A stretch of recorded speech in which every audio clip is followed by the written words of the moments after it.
मंडळी नमस्कार. परवा महाराष्ट्राचा वाघ लाईव्ह आला. ई संभाषण करण्यासाठी, ई संदेश देण्यासाठी, ई भाषण करण्यासाठी अथवा ई गर्जना करण्यासाठी महाराष्ट्राचा वाघ लाईव्ह आला. कोण आला रे कोण आला, महाराष्ट्राचा वाघ आला अशी गर्जना झाली आणि महाराष्ट्राचा वाघ बोलता झाला. महाराष्ट्रातल्या तमाम सैनिकांनो, लढायचं असेल तर बंगाली वाघिणीसारखं लढा. वाघानं सांगून टाकलं, बंगाली वाघिणीसारखं लढा. म्हणजे महाराष्ट्राचा वाघ ई भाषण करायला आल्यावर बंगाली वाघिणीसारखं लढा असं सांगून टाकतो. आता हे बंगाली वाघिणीसारखं लढणं काय आहे हे जरा आम्ही शोधत होतो. खरंच कसं लढायचं बंगाली वाघिणीसारखं? तर बंगालची एक पद्धत आहे. आपल्याकडे एक मराठीत म्हण आहे बघा, देव आला द्यायला आणि पदर नाही घ्यायला. कसं घ्यायचं पदरात असा प्रश्न पडतो. आता मागे एकदा देव द्यायला आला होता आणि तो द्यायला आला होता बंगालच्या वाट्याला पंतप्रधान पद.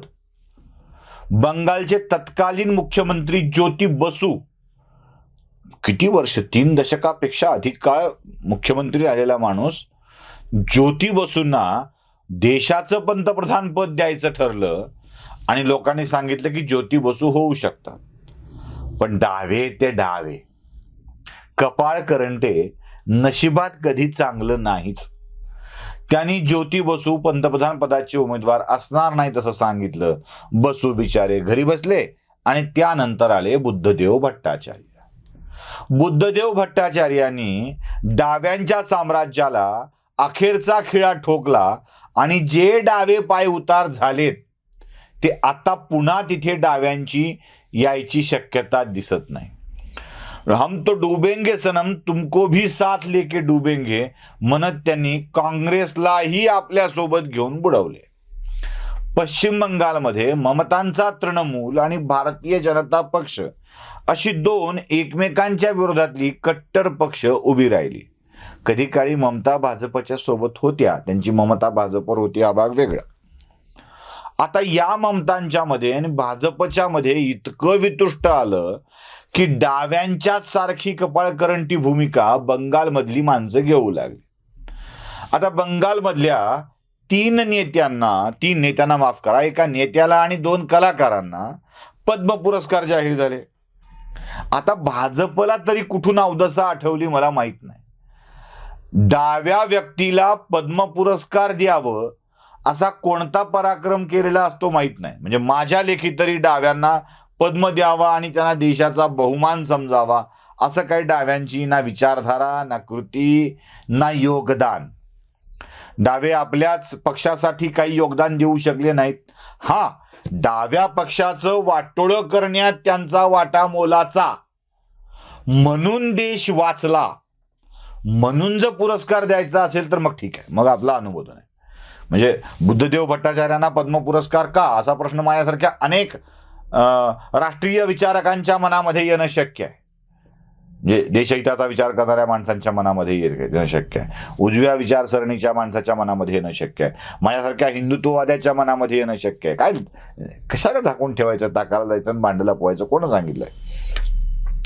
जर मला माझ्यासारख्या अनेकांना हा प्रश्न पडत होता की बुद्धदेव भट्टाचार्यांना पुरस्कार कशासाठी, उत्तरही आपोआप मिळून गेलं की साला हे बुद्धदेव भट्टाचार्य बंगालचे मुख्यमंत्री झाले आणि तिथे त्या पक्षाला ओहोटी लागली, डावे संपले आणि तेच योगदान देशासाठी खूप महत्वाचं आहे म्हणून त्यांना पद्म पुरस्कार दिला जावा, ही भूमिका मात्र आपल्याला मान्य आहे.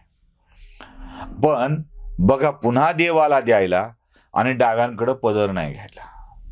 देशानं दिलेल्या सर्वोच्च नागरी सन्मानापैकीचा एक, तसा सर्वोच्च भारतरत्न, सर्वोच्च नागरी सन्मानापैकीचा एक पुरस्कार या बुद्धदेव भट्टाचार्यांना घ्यावा वाटला नाही.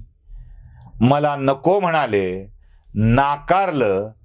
खरं तर या बुद्धदेव भट्टाचार्यांवरती गुन्हा दाखल करायला हवा की देशानं सन्मानानं देऊ केलेला पुरस्कार नाकारला.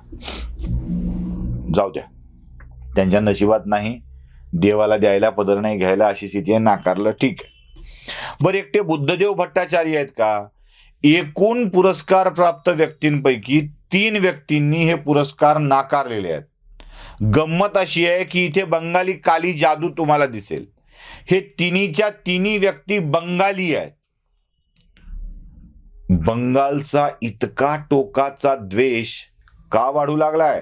कोण भरवतंय यांच्या मनामध्ये की पंजाब सारखंच हे होत आहे? पंजाबमध्ये तर केवळ एकच घटना घडली आहे. पंजाबला का दोष द्यायचा?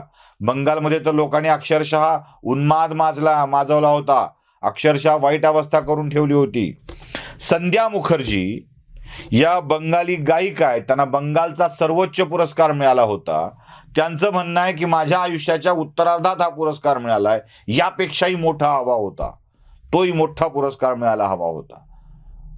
पद्म पुरस्कार हा अपमान आहे. देशाच्या योग्य त्या सन्मानाच्या पद्मला अपमान माणसं ती समजतात ना, तर माझं त्या चित्रपटातलं वाक्य तुमच्या तोंडावर मला टाकावं वाटतं. कलाकार म्हणून तुम्ही कसे आहात ते आम्हाला माहीत नाही, पण एक देशभक्त नागरिक म्हणून मात्र भिकारडे निघालात, एवढं लक्षात ठेवा. देशाच्या सर्वोच्च सन्मानापैकीचे पुरस्कार तुम्ही हा अपमान आहे म्हणून नाकारत आहात, यापेक्षा दुर्दैवाची गोष्ट कुठली नाही. ते अनिंदू चटर्जी बंगाली तबलावादक त्यांनीही नाकारलाय. बंगालमधूनच 3-3 लोक पुरस्कार नाकारतात, ते दिले जात नाहीत, घेतले जात नाहीत. म्हणजे पहिल्यांदा मध्ये मोदी आले त्यावेळेला पुरस्कार वापसी गँग आली होती. आता पुरस्कार नाकारणारी गँग अस्तित्वात आली आहे की काय? आणि ही नाकारणारी गँग देशामध्ये एक वेगळं चित्र निर्माण करू पाहते आहे. आणि महाराष्ट्राचा वाघ बंगाली वाघिणीसारखं लढा म्हणून सांगतोय. आता हा महाराष्ट्राचा वाघ ज्या बंगाली वाघिणीसारखं लढा म्हणून सांगतोय, आणि या वाघाला ज्याचं बळ आहे, त्या शरद पवारांनी मात्र आपल्या मित्रांना, महाराष्ट्रातल्या मित्रांना पद्म पुरस्कार मिळाल्याबद्दल विशेष आनंद व्यक्त केलाय. शरद पवारांच्या मित्रांनाही पद्म पुरस्कार मिळालेले आहेत. सिरमयांना मिळाले आहेत, भारत बायोटेकरांना मिळालेले आहेत. या सगळ्यांच्या पुरस्काराबद्दल पवारांनी आनंद व्यक्त केलेला आहे.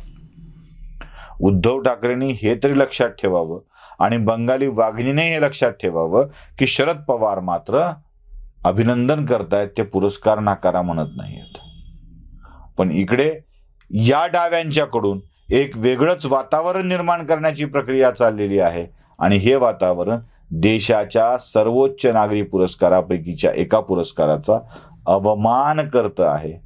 हे जर बंगाली वाघिणीसारखं असं पुळचट लढणं असेल, तर महाराष्ट्राचा वाघ कोणता आदर्श आपल्या समोर उभा करतोय, एवढा एकच प्रश्न पडतो. नमस्कार.